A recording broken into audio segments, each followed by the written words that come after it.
What are my initial thoughts on the Mega Dimension DLC trailer?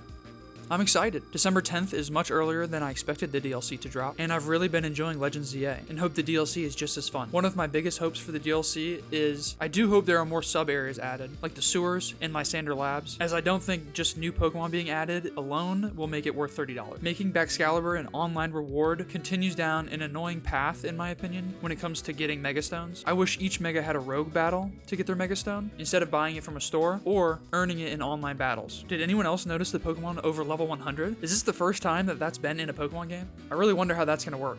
Do the pockets of hyperspace remind anyone else of the Friend Safari from X and Y, where there are specific Pokemon types you can find in each? It seems like feeding Hoopa the specific donuts will act in a similar way. I think that's a really cool callback. To me, it looks like there will be a few ways to enter hyperspace. By feeding Hoopa these donuts, Hoopa will be able to open all different types of pocket hyperspace dimensions. So there are also hyperspace holes throughout Lumiose. I think these are different. The pocket hyperspace dimensions acting as a place to find different types of Pokemon, while the holes around Lumiose act as places to battle trainers and explore a Stranger Things-esque upside-down Lumiose that's a bit larger than the pocket dimension Hoopa can create, with there being a time limit on both, it seems. I wonder if you can keep going infinitely if you battle and catch enough Pokemon to keep you in hyperspace and keep those calories up. At least, that's what it looks like it stands for.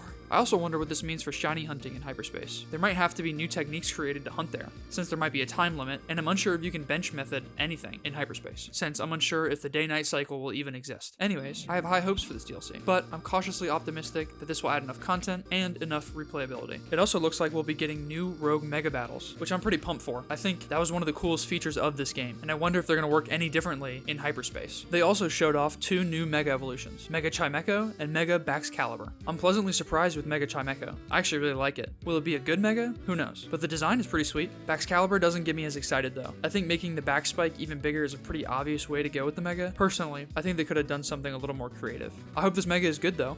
I can't wait to see what other new megas they add.